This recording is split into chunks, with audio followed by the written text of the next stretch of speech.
Good afternoon, I'm Susan McCord. Thanks for tuning into Dear Sybersue. Today's conversation is moving too fast in a new relationship. Tips for lasting love. What's happening right now is people are really complaining about the dating scene and how online dating is becoming a repetitive situation. And people just aren't meeting each other that way. They might have one date here and there and then it fizzles. Or somebody wants to have instant gratification, so they jump in super fast.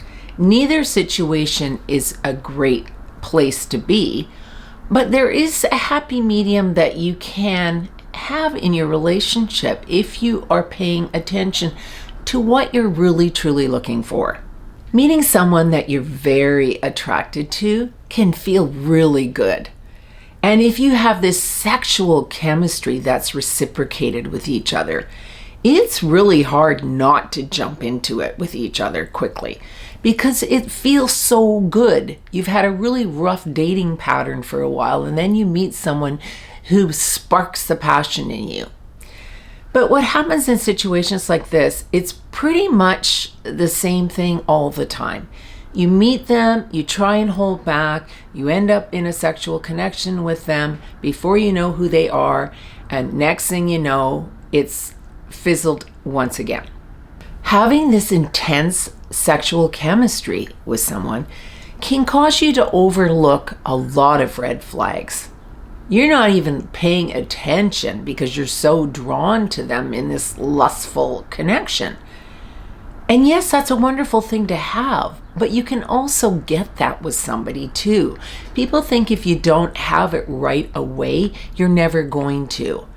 And yes, sometimes that can happen, but at least if you give somebody that you have a lot of things in common with, and you laugh with them, and you actually enjoy your dates with them, but you just don't know about the chemistry part yet, give it a little bit of a shot. Don't throw it away because it isn't instantly there. Sometimes having that sexual chemistry with someone overpowers your common sense. It just takes over, and everything else is sort of put on the back burner while you're enjoying this first phase of your new relationship. But usually this kind of situation doesn't last, because if you don't have the other foundation of a partnership, you've got nothing to fall back on when the passion does sort of slow down a little bit. Pacing yourself in a new relationship allows you to step back and observe what's actually transpiring between you. Is there a good connection? Do you have a lot of similar characteristics that you like about each other? Do they make you laugh? And do they treat you well? Do they follow through with things they say to you? Those are the important first steps in any new situation, because you want to know that there is respect for you first and foremost. Like anything in your life, knowing when not to overindulge is the key to finding balance in your life. Another thing that happens when people jump in too fast is they actually freak themselves out. This is just so good and so powerful. Oh my God, what am I doing? I'm letting this go on too fast. And so it pushes you almost the opposite direction, because it's just like almost too good to be real. And then you start saying to yourself, oh, well, maybe it isn't real because I don't really know this person. Unfortunately, this causes relationships to fade quickly because there's no substance. You have to have a lot of good connection within a partnership to make it last. Not playing games with each other, not rushing things, not taking it even too slow, because that can happen too. You want to know that you're both in a similar page of where you want the pace to be. So how do you slow it down? Take time between dates.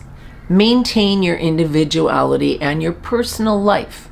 A lot of times what happens is people get so excited, they're just available anytime the person says, do you want to get together? Always give them an alternate plan that, I'm so sorry, this week I've got a crazy schedule. I am free, Tuesday or Wednesday. Would any of those days work for you?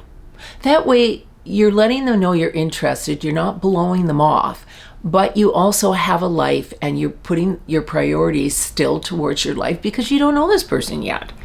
You need to take it slow to get to know who they are. And how they handle that will also teach you a little bit about who they are. It's important to build trust if you want to have a committed partnership. Trust isn't built within the first 2 weeks of getting to know someone. It needs time. It needs to have some clarity as to how you are as a couple. How do you work together? Keeping some of your independence prevents having emotional dependency on a new partner. You want to know that they appreciate the fact that you have a life that you enjoy and you're putting that as a priority as well. You're making time for them, but you're not giving up your time for them. And that's really important to put that out there because people appreciate that.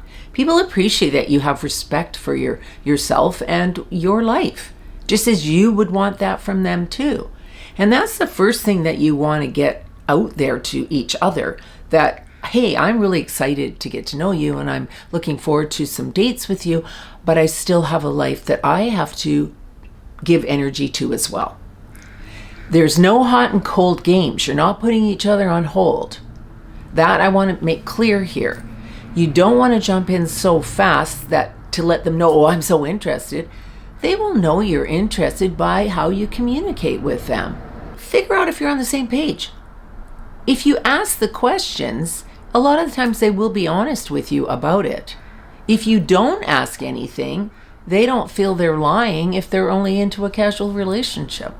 So don't spend too much time trying to figure out what they're looking for. Know that going in, especially if you're online dating, because usually they will have something in their profile about what they're looking for.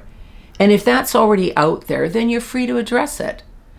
Don't wait too long to ask some of the important questions, but don't ask them on the first date either. You want to make sure that you have a rapport with somebody. A lot of people will be very honest and tell you, oh, I'm not looking for a relationship right now, which basically means I'm looking for a, physical connection, and that's it. When they say that to you, and this is important to you, tell them, thank you for your honesty. I'm looking for more. Don't spend time with them hoping you're going to change their mind. This is something that I can't believe how much it's still happening. Because if you understand and hear what they're saying in the very beginning, you don't end up in these pattern after pattern of being with the wrong people. Hear what they're saying. If they jump in too fast and run away from you, that is something that is very hurtful, and it's something that you don't want to have to deal with on a regular basis. Pay attention to the signs. Pay attention to what they say to you in the early stages. If they talk a lot about sex, or they tell you that they're very attracted to you and they try to get you into bed very quickly, there's your answer. And yes, sometimes it can work where you make love with somebody very fast and it goes into a wonderful relationship. But a lot of the times it doesn't. So go for what you want, put out the energy of what you want to receive back, and follow through with that. Because you're worth the wait. I'm not saying it's going to be a year, but just get to know who they are and see if you like them first. Thank you so much for tuning into Dear Sybersue. Please click like on the video, subscribe, and if you have any show topic ideas, leave them under the video for me. Thanks so much. Bye-bye.